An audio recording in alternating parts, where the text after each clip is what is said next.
کائنات میں ہونے والی ہر چیز معجزہ ہے. یہ الگ بات ہے کہ ہم چند معجزات کے عادی ہو چکے ہیں. اگر کسی شخص نے یہ آبزرو نہ کیا ہو کہ چوزا انڈے میں سے نکلتا ہے، ایک لمحے کے لیے سوچیں، اور وہ پوری زندگی انڈا کھاتا رہے، اسے ایک دن بتایا جائے کہ یہ جو تم انڈا کھاتے ہو نا، یہ جو تمہیں اتنے خوبصورت چوزے اور مرغیاں نظر آتی ہیں اس میں سے نکلتی ہیں. وہ کہے گا میں نے درجنوں دفعہ توڑا ہے، اس میں تو کوئی ایسی دور دور تک چیز نہیں ہے کہ اس میں سے چوزا بن سکے. ایمانداری سے بتائیں ایسا ہوگا کہ نہیں؟ یا ایک بے قدر بیج کسی کو دکھایا جائے اور اسے یہ بتایا جائے یہ جو اتنا بڑا تم درخت دیکھ رہے ہو نا، یہ اس میں سے نکلا ہے. وہ کہتا ہے یار اس میں سے کیسے اتنا بڑا درخت نکل سکتا ہے؟ وہ درخت تو اتنا بڑا ہے، یہ تو اتنا سا ہے، وہ تو 6 ارب گنا بڑا ہے. لیکن ہم عادی ہیں.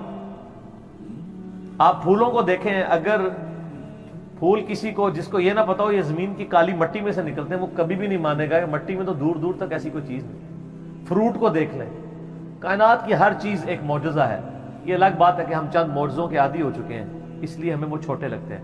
ورنہ میں اللہ کی قسم اٹھا کے کہتا ہوں کہ مردے کا زندہ ہونا یہ چھوٹا معجزہ ہے. انڈے میں سے چوزے کا نکلنا اس سے بڑا معجزہ ہے. مردہ تو وہ پڑی ہوئی ہے لاش، وہی زندہ ہو رہی ہے نا. چوزے اور انڈے کا تو کوئی لینا دینا ہی نہیں دور دور تک.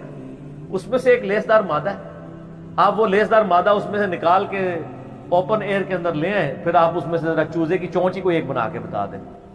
ابھی تو ہم انڈا بنانے کے لیے کسی کو کہہ ہی نہیں رہے، انڈا تو کوئی بنانے کا سوچ بھی نہیں سکتا.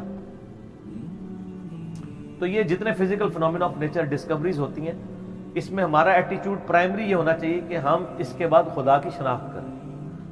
قرآن پاک کی آیات میں اس کو زبردستی گھسیڑنے کی کوشش نہ کریں.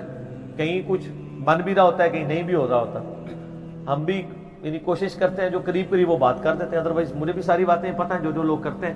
لیکن یہ ساری چیزیں قرآن میں نہ بھی لکھی ہوں. اصل چیز یہ ہے کہ ہر فزیکل فنومینا آپ کو اللہ کی طرف لے کے جاتا ہے.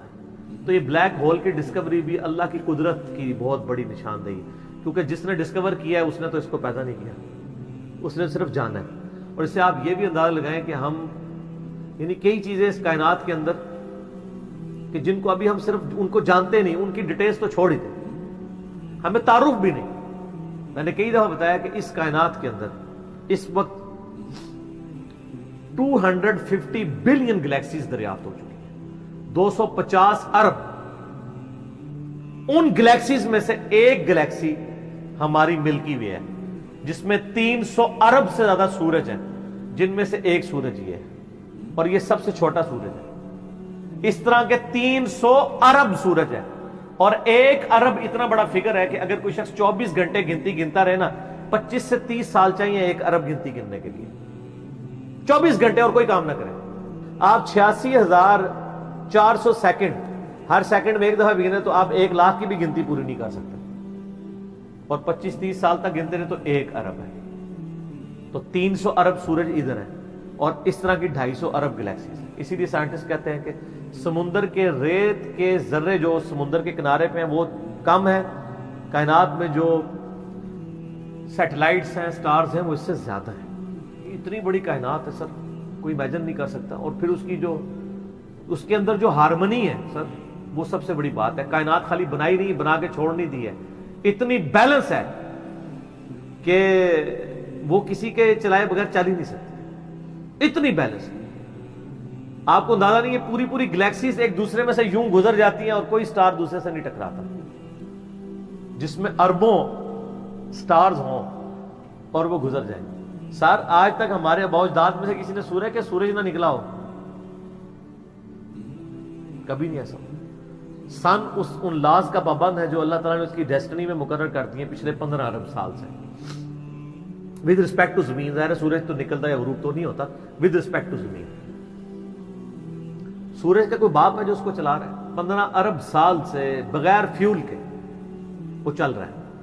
اور اس کے اندر اتنی روشنی ہے کہ ہر سیکنڈ میں 50 کروڑ ایٹامک بم کے برابر انرجی صرف ایک سورج میں سے نکل رہی ہے. اس طرح کے 300 ارب سورج ہیں، یہ ایک گلیکسی ہے، اور اس طرح کی 250 ارب گلیکسیز اور انبلیویبل ڈیٹا. اور یہ تو وہ ہے جو ناسا نے بھی دریافت کیا ہے. ابھی آسمان تو پتہ ہی نہیں کہاں پہ ہے، اور یہ زمین کے اندر ہی آپ اس وقت صرف زمین کے اوپر 20 لاکھ مخلوقات کی سپیشیز دریافت ہو چکی ہیں، 2 ملین سپیشیز. یعنی اگر آپ گننا شروع کریں انسان، گھوڑا، گدھا، کوا، چیل، مرغی، اس طرح آپ سپیشیز نباتات اور حیوانات کی گنے نا، ان کی سپیشیز کی تعداد 20 لاکھ 2 ملین ہے. پھر ایک ایک سپیشیز وہ آگے پھر بلینز میں، انسان ہی 7-8 ارب ہے. زمین پہ صرف حشرات الارض، انسیکٹس اور کیڑے اتنے ہیں کہ ہر انسان کو اگر 20 کروڑ کیڑے دے دیے جائیں، 8 ارب کے قریب انسان ہے نا، ہر بندے کو کہا جائے 20 کروڑ لے لو کیڑے، تو اس سے زیادہ کیڑے. وہ تو صرف کیڑے کی بات ہو رہی ہے سر. تو یہ تو نہ ختم ہونے والا ڈیٹا ہے.